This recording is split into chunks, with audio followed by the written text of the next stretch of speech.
मेरा नाम राहुल है। दोस्तों, आज हम बात कर रहे हैं प्रोजेक्ट धूप के बारे में। प्रोजेक्ट धूप जो है, इसकी शुरुआत फसाई जो संस्था है उसने की थी। फसाई का मतलब है food safety and standard authority of India. ये वही फसाई है या ये वही संस्था है जिसे हम अधिकांशतः जो हमारे पैक्ड फूड होते हैं उसके पीछे इसका जो लेबल है वो देखते हैं। तो अब बात आती है कि प्रोजेक्ट धूप का उद्देश्य क्या था।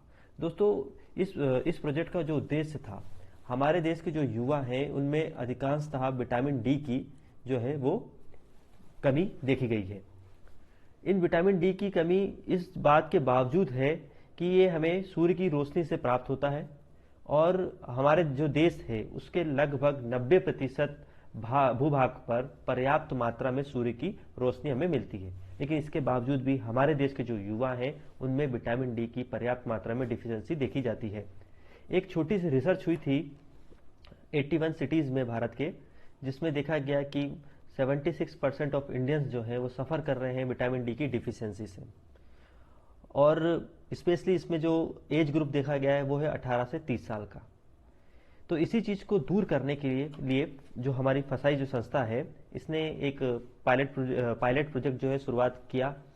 और इसके तहत इन्होंने क्या किया, जो स्कूलों में जो असेंबली होती है या जो प्रार्थना होती है उसके समय को इन्होंने 11 बजे से 1 बजे के मध्य में शिफ्ट करने की कोशिश की। इससे होगा क्या कि हम जानते हैं कि इस समय जो है हमारे यहाँ पर्याप्त मात्रा में सूर्य की रोशनी रहेगी और इस समय जब जो युवा है वो प्रार्थना करेंगे या असेंबली करेंगे तो उन्हें एक काफ़ी अच्छा समय मिल जाएगा उनके शरीर को सूर्य की रोशनी को एब्जॉर्ब करने के लिए। तो इससे जो विटामिन डी की जो डिफिशियंसी है उसे कम करने में काफ़ी हद तक मदद मिलेगी। देखिए, जो विटामिन डी है उसकी जो पूर्ति है वो 90% तो हमें सूर्य की रोशनी से प्राप्त हो जाती है और जो 10% बचता है वो हमें 10% जो हिस्सा है वो हम जो हमारे खाद्य पदार्थ है, हम जो खाना खाते हैं उससे पूरी हो जाती है। लेकिन अब यहाँ पे जो बात समझने की है कि विटामिन डी की कमी क्यों हो रही है, तो उसका एक कारण तो यह है कि क्या हम लोग जो है अधिकांश जो युवा हैं वो शायद धूप में निकलना ही पसंद नहीं करते हैं, या कई बार तो आप देखते हैं कि वो सनस्क्रीन लगा लेते हैं या अपने शरीर को ढक कर रखते हैं। ढकने का एक कारण ये है कि युवाओं का मतलब यहाँ पे मैं हम दोनों से मतलब है, लड़के लड़कियों से। तो कई बार आप देखते हैं लड़कियाँ वो सोचती हैं कि धूप में हम जाएंगे तो उनका जो रंग है वो डाउन हो जाएगा, सांवला पड़ जाएगा। तो इससे बचने के लिए वो अपने शरीर को ढक कर चलती हैं या फिर सनस्क्रीन का उपयोग ज़्यादा करती हैं। तो इससे भी जो है उनके शरीर में विटामिन डी की क्या हो जा रही है, कमी हो जा रही है। ये विटामिन डी करता क्या है? देखिए, विटामिन डी जो है हमारे जो शरीर में जो हड्डियां हैं उनको मजबूती प्रदान करता है और इसके साथ ही साथ विटामिन डी हमारे शरीर में कई महत्वपूर्ण कार्य को संपादित करता है। विटामिन डी को एक प्रकार से हार्मोन्स की श्रेणी में रखा गया है।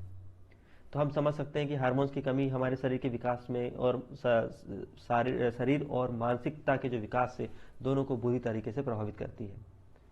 विटामिन डी बनता कैसे है? तो देखिए, जो सूर्य में जो अल्ट्रावायलेट रेज होती हैं, यूवी किरणें जो होती हैं, वो जब त्वचा के नीचे जो कोलेस्ट्रॉल की लेयर होती है उसके संपर्क में आती है तो ये जो कोलेस्ट्रॉल है वो कन्वर्ट हो जाता है विटामिन डी में। तो इस प्रकार हमारा जो शरीर है वो विटामिन डी को सूर्य की रोशनी से बना लेता है। तो मैंने आपको बताया जो कोलेस्ट्रॉल है वो विटामिन डी में परिवर्तित हो जाता है। अगर विटामिन डी की कमी होगी तो होगा क्या? बच्चे जो हैं उनमें रिकेट्स नामक रोग होंगे। रिकेट्स का मतलब आप अगर इमेज में देखें तो इस तरीके से आप देख सकते हैं, रिकेट्स रोग इस तरीके से होता है।